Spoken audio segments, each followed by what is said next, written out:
He kōna ipurangi tēnei nā te reo irirangi o Aotearoa. The final pit stop in my travels around Aotearoa this season takes me to a small town in the Bay of Plenty, a place that author and genealogist Justine Clement describes as being all about green gold, green gold.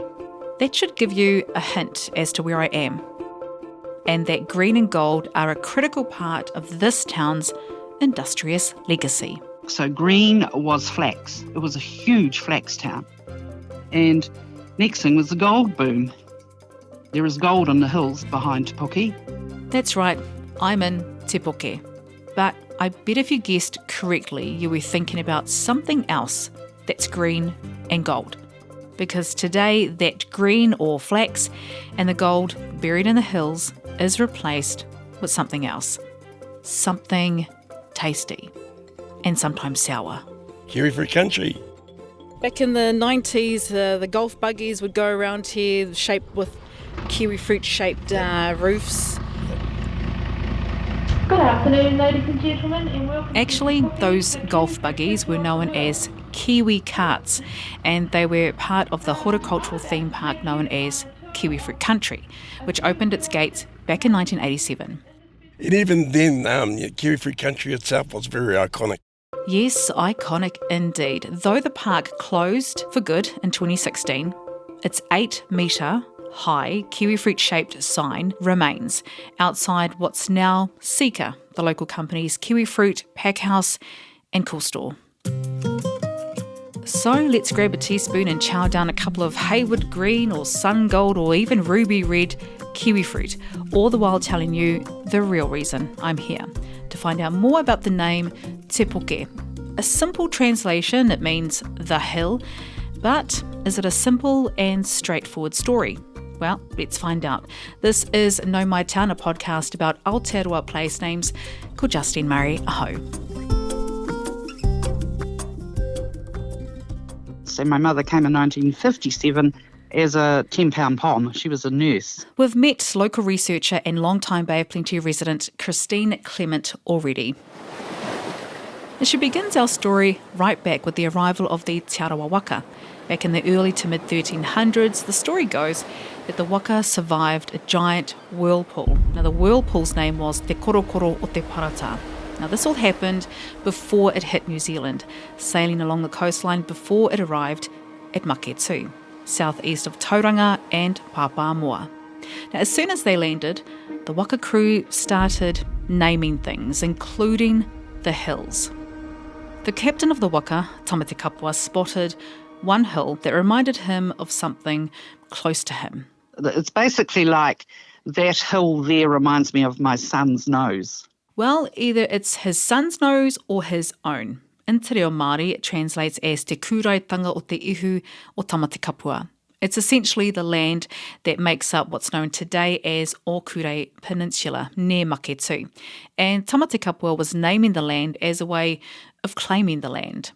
Others soon followed suit, including Tamati Kapua's uncle, Hei. Now, he's another eponymous ancestor in this region, in this rohe. Well, Hei also pointed to a hill and named it in honour of his wife, Te Puke o Tawa, or the Hill of Tawa. Now, the words in this name, Te Puke, we heard it, but no, this isn't the hill named for the town either. Ko rangiuru te maunga, ko kaituna te awa, ko tapu I ka te iwi, ko te arawa te waka, ko Rauri erekana Bill tōku ingoa. Rauri Bill is well versed in local history and Mātauranga Māori, but even he can't say which hill Hei was pointing at. I'm not entirely sure where the exact location is, given the highest peak that you can see when you're out in the moana looking into the whenua is probably the Papamoa Hills. The area, and a popular scenic reserve in the Papamoa Hills, retains part of the name though. It's called O Tawa, so the area of Hei's wife, who was named Tawa. Now, naming a place after a part of the body or a loved one was a sure way to ensure that no one else dared to build or farm there. So early Māori went on a kind of a naming spree. every rise would have been known by a different name, and every gully as well. But what about the hill we're interested in, that we want to know more about? Te Puke, the hill, that would become the kiwifruit capital of the world. Well, Rawiri Beale can help us out. The original site, actually, of the Puke that, in question is from what one of our kaumātua was telling us a few years ago, was up Number 1 Road. That kaumātua was Thea Williams. Number 1 Road runs south from Te Puke, and Rawiri says that, as he understands it, somewhere along that road just outside of town, you'll see a gully. In the gully, there's this little hill in the gully, and that was the site of the original Te Puke. But what Te Puke is now, today, wasn't always Te Puke that we know. As we've often found in Nau Mai Town, this series, there was a much older name used for the area before Pākehā moved in. Before the establishment of the town in the sort of late 1800s, that area was known as Te Pōhue. This is Hingatu Marsh. He's the CEO of the Tapueka Iwi Authority, Tapueka being one of 2 iwi here. The other is Waitaha. It was actually a meeting place for tribal activity. Rawiri Beale has heard that name too. One part of the town, actually, is probably better known as Te Pōhue by the Ohineanganga stream. Te Pōhue was a pā site on the banks of the Waiari River, a village of the Waitaha people, and 2 hapu or sub-tribes, Te Moimiti and Ngāti Rere Āmanu.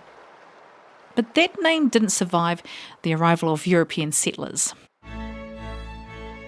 George Vesey Stewart arrived in New Zealand in 1873 and turned out to be quite the land developer.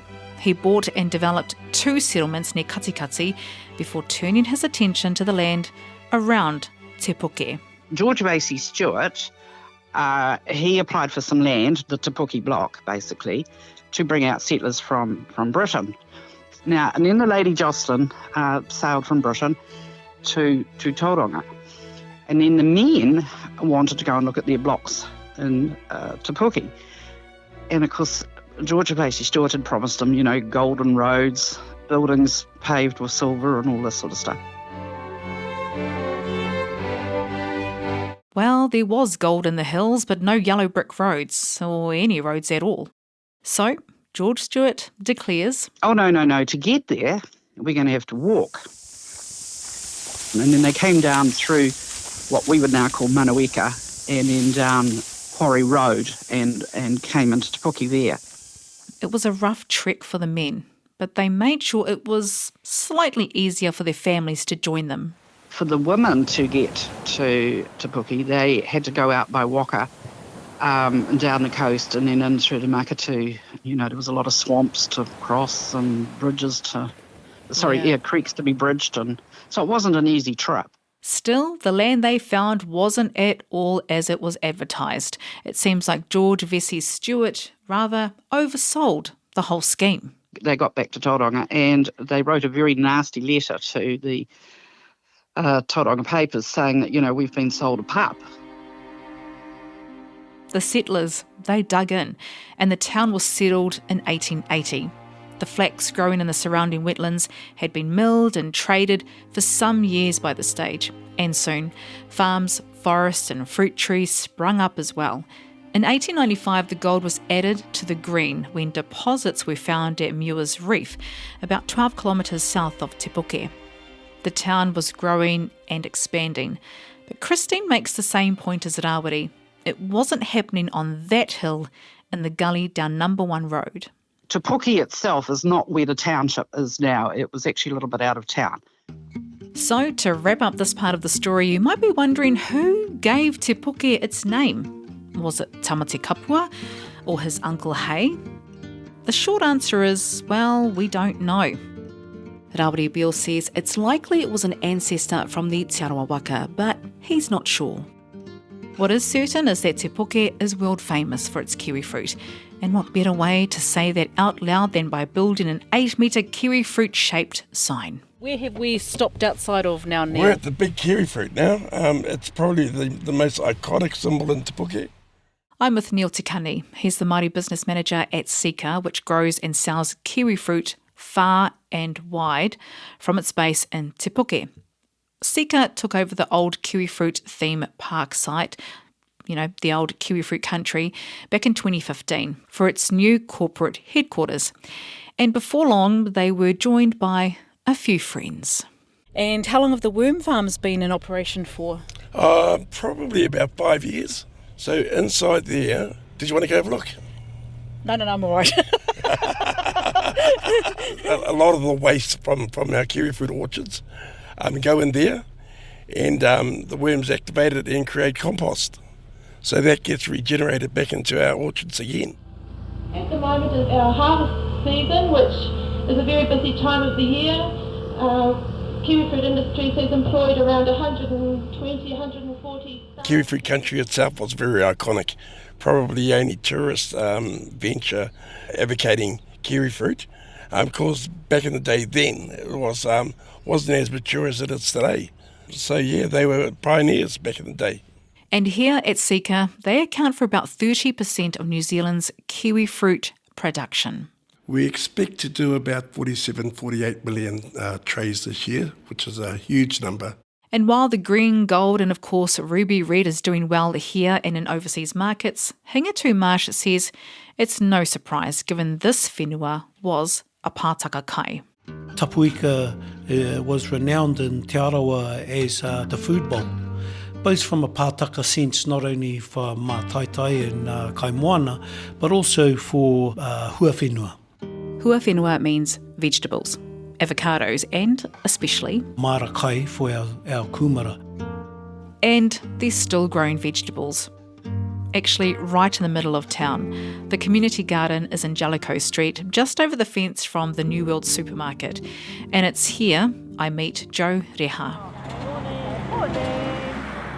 Broccoli, cauliflower, we've got cabbage, we've got celery. Joe's a bit of an all-rounder with a background in social work, sports and media. Te Puke has been her home for 8 years and she's on the trust that set up the gardens several years ago. We are one of many, many community groups. There's heaps of the local churches do heaps. But yeah, we've got a really good food bank and just, a lot of people in the community that really care about our community. And the gardens and people seem to fit the town's motto, if Joe remembers it right. Goodness grows here, I think. Something along those lines, yeah. So that's Te Puke, located in the sunny Bay of Plenty, translated simply as the hill. But because there are so many hills around Te Puke, I asked Rawiri Beale what made this one that the town is named after so special. Is it especially big, especially pointy, or especially prominent? It's quite a small mound, actually. You certainly wouldn't be able to see it from the waka, or from any other vantage point. Actually, you'd have to be standing up on the ridges around the gully to see the little puke down in the gully there. Ah, well, sometimes it's good to give credit to the humble, less flashy things in life. So if you're ever driving along number 1 road just out of Te Puke, keep an eye out for that gully and the hill in there that gave its name to the town we know today, a town of green and gold and red. Thanks for listening, and thanks to Christine Clement, Rawiri Beale, Joe Reha, Neil Tikani and Hingatu Marsh. Thanks to Ngā Tāonga Sound and Vision's Steve Russell. The clips you heard from Kiwifruit Country are from the RNZ show Spectrum. Production coordinator Brianna Uritich-Gregg and executive editor of audio Tim Watkin. Thanks to the engineer of this episode, William Saunders. Follow and listen to Nau Mai Town wherever you get your podcasts. Ko Justine Murray, aho, mā te wā.